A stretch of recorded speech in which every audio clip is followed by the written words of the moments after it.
The sky above Los Angeles burned an ominous orange, an unrelenting haze, casting the city in a surreal glow. Amid the chaos of the wildfires, their relentless advance consuming hillsides and neighborhoods alike, the world seemed to hold its breath.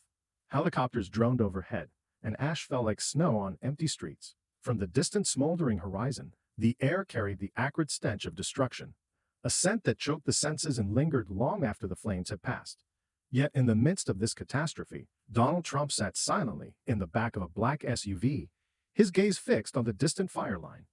His expression, for once, betrayed neither the bravado nor the sharp-edged confidence the world had come to expect. Instead, there was something different, something quieter, more contemplative. Donald Trump's suit, impeccably tailored, seemed incongruous in the gritty reality of the disaster zone. The convoy of vehicles had stopped just beyond the edge of a charred neighborhood, where the ashen skeletons of homes stood as silent witnesses to the fire's wrath. He stepped out, his polished shoes crunching against the soot-covered ground, and scanned the desolation before him. A gust of wind carried embers, fleeting and fiery, swirling in the air like phantom reminders of what had been lost. His face, usually animated and commanding, softened as his eyes lingered on a burned-out shell of what was once a family home. The outline of a swing set, warped and blackened, was visible through a shattered window. He paused there, unmoving. For the onlookers, a mix of first responders, journalists, and local officials, it was a strange sight. Here was a man who thrived on spectacle, now strangely subdued. He asked no questions, offered no grandiose declarations. Instead, he watched, taking in the eerie quiet of a neighborhood silenced by flames. There was no crowd to entertain, no podium from which to speak. It was just him and the wreckage. "Mr. President," a voice broke through the stillness, pulling his attention back. It was a firefighter, his face streaked with soot, his uniform torn and singed from hours battling the blaze. Trump's eyes narrowed slightly, studying the man before him. "It's worse than they say, isn't it?" Trump asked, his voice low but steady. The firefighter hesitated, then nodded. "It's not just the fires. It's the drought, the heat, it's everything. People, they lose everything, and some won't recover. Not this time." Trump's gaze returned to the ruined homes. A rare moment of silence followed. For someone often accused of ignoring nuance, this moment seemed to weigh on him in a way few would expect. "What's being done?" he asked finally, his tone carrying an edge of urgency. The firefighter's answer was grim. "Not enough. We're holding it back where we can, but this is bigger than any of us." As the conversation faded, Trump lingered a moment longer, his thoughts unreadable. His stance betrayed an unease that seemed foreign to his usual demeanor. Something about this devastation had pierced through, leaving him more pensive than anyone had ever seen. The charred remnants of the neighborhood seemed to stretch endlessly, an unbroken chain of loss and despair. Trump's gaze remained fixed on the horizon, where the faint glow of the still raging fire lit up the darkening sky. The sound of approaching footsteps broke his reverie. A woman, her face marked by exhaustion and grief, approached hesitantly, clutching the small bundle in her arms. "Mr. President," she began, her voice trembling, "can I show you something?" The Secret Service agents immediately moved closer, their wary eyes scanning the surroundings. Trump raised a hand, signaling them to stand down, and nodded to the woman. She stepped forward, unwrapping the bundle to reveal a scorched photograph. A family portrait, its edges burned and the faces blurred by heat and smoke. This was my family," she said, her voice breaking. "My husband, my kids. We had to leave everything behind. We barely made it out alive. And now, there's nothing left."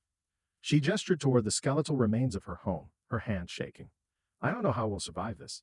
Insurance won't cover half of it. The aid they're promising, it won't be enough." Trump took the photograph, studying it intently. The smudged faces seemed to hold his attention longer than anyone expected. His grip tightened slightly on the edges of the picture, his expression unreadable. "I'm sorry for your loss," he said finally, the words emerging slowly, almost reluctantly, as if he knew they weren't enough. The woman's shoulders sagged, the weight of her grief overwhelming her. "We need more than words, Mr. President. People need real help. We can't do this on our own." Her plea hung in the air, raw and undeniable. For the first time, Trump seemed to falter, his usual confidence giving way to something quieter, more introspective. He looked back toward the firefighters working tirelessly against the advancing blaze, then at the woman standing before him, her desperation etched into every line of her face. He handed the photograph back carefully, his voice steadier now. "You're right. Words aren't enough."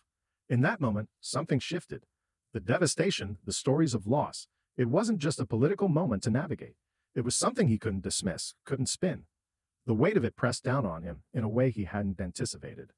"Get me the governor," he said sharply to an aide. "And someone pull up the federal aid numbers.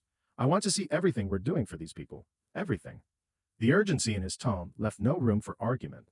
As he turned back toward the smoldering ruins, the resolve in his expression hinted at a decision taking shape, one that would challenge the very way he approached the issue. As the convoy moved deeper into the fire-ravaged areas, the tension in the air seemed almost tangible. Donald Trump sat in the back of the SUV, his usual air of self-assurance replaced by an uncharacteristic quiet. Outside, the landscape was unrecognizable, entire forests reduced to smoldering stumps, neighborhoods obliterated, and highways lined with abandoned vehicles, their windows fogged with ash. Internally, Trump was wrestling with emotions he rarely allowed himself to confront. He was no stranger to crisis, but this was different. The devastation wasn't a distant headline or an abstract briefing. It was inescapable, undeniable, and personal. The photograph of the woman's family lingered in his mind.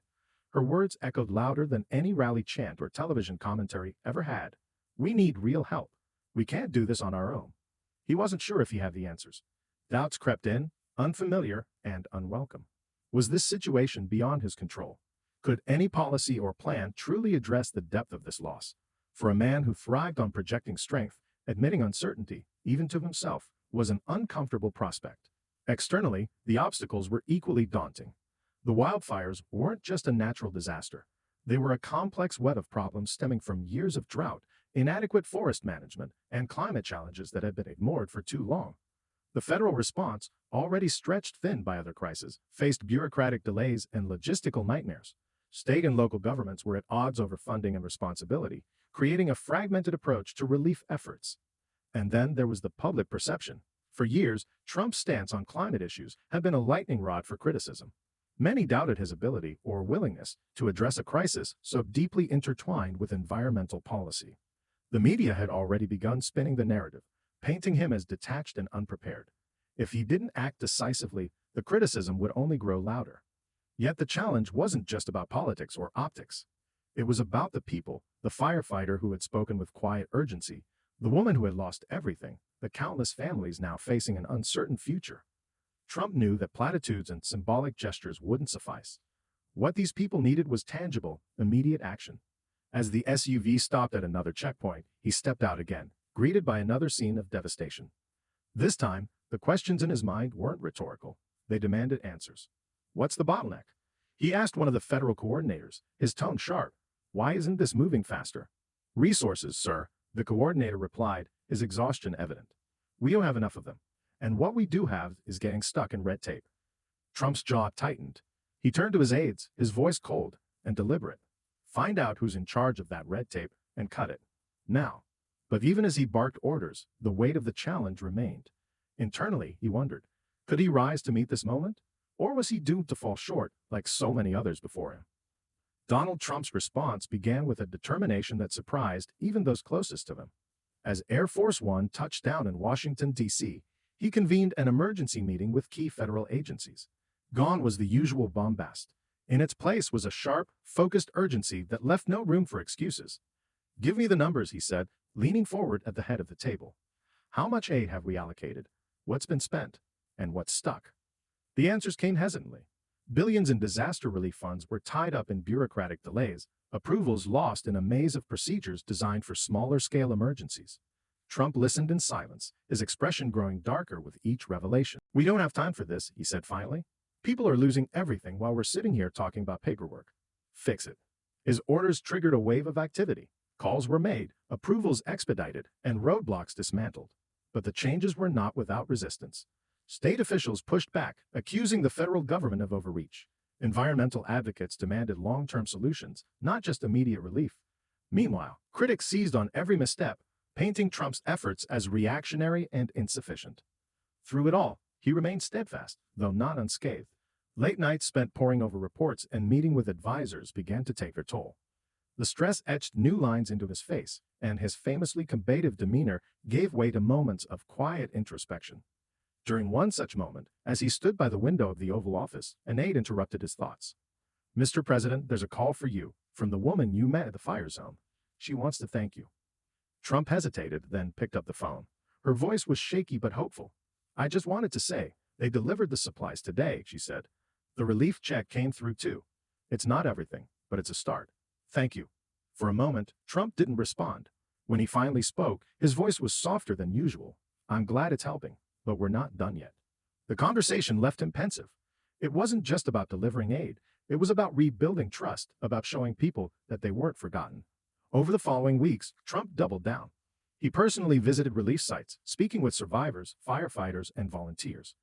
He ordered the deployment of additional resources, even reallocating funds from other projects. Each action was a small step forward, a piece of a larger effort to bring order to the chaos. But the journey wasn't without setbacks. A supply convoy was delayed by miscommunication. Another relief fund ran out of money sooner than expected. Each failure felt like a personal blow, a reminder of the magnitude of the crisis. Yet each time, he regrouped, pushing for new solutions. The public began to take notice. News outlets that had once criticized his response now highlighted the progress being made. Survivors shared stories of aid arriving just in time, of communities beginning to rebuild. For Trump, these stories weren't just headlines. They were proof that his efforts, though imperfect, were making a difference. Still, he knew the journey wasn't over. The fires were a symptom of deeper issues: climate challenges, infrastructure weaknesses, and political divisions. Addressing those would require more than emergency relief. It would require a long-term commitment. And for the first time in a long while, Donald Trump found himself grappling with the idea of what that commitment might mean.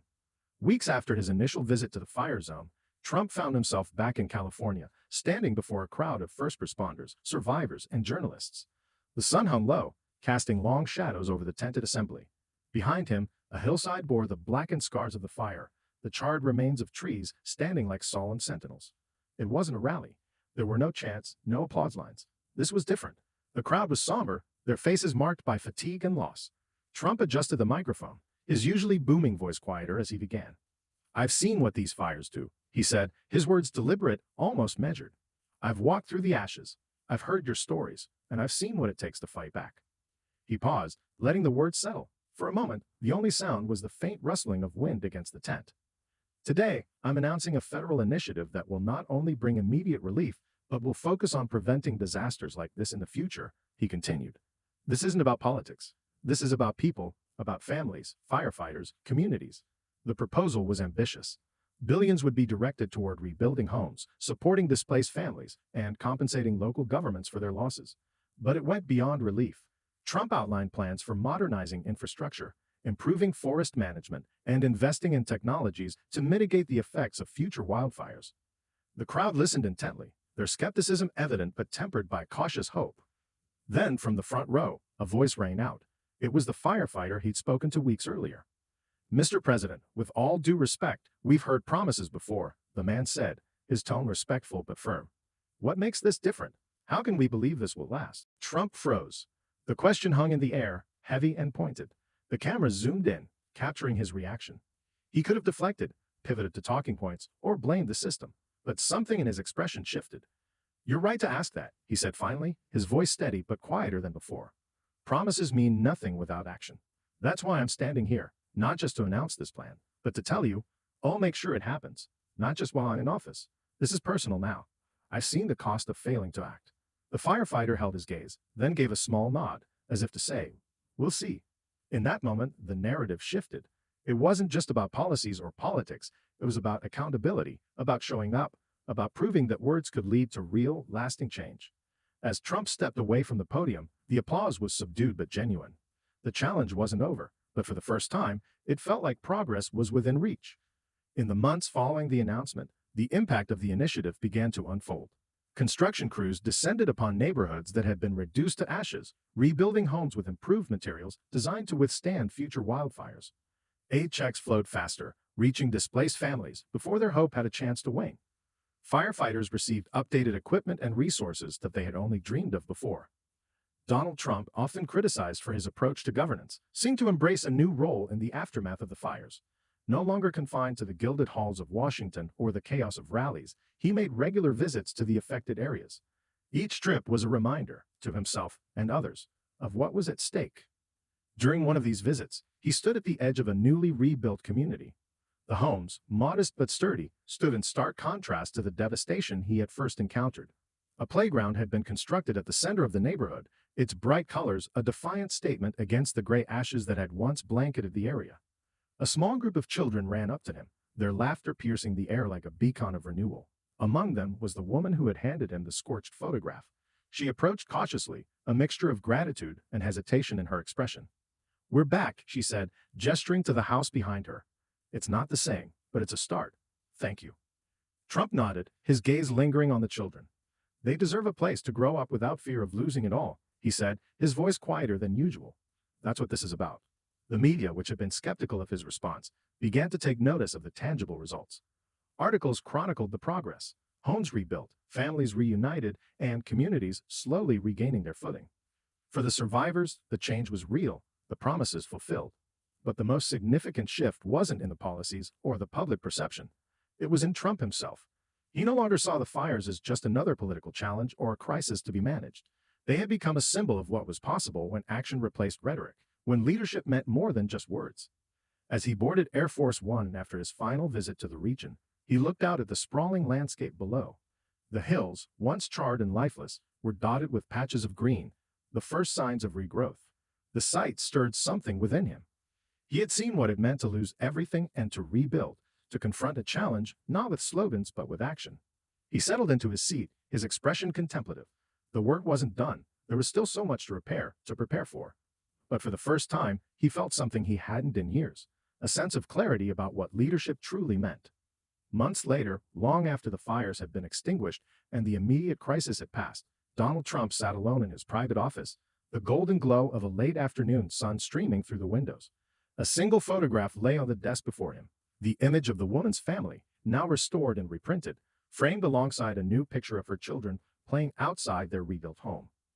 He stared at it for a long time, his fingers drumming absently on the desk. In the silence, the memories of those devastating days came rushing back. The ash-covered neighborhoods, the haunting glow of fire on the horizon, the firefighters' blunt question.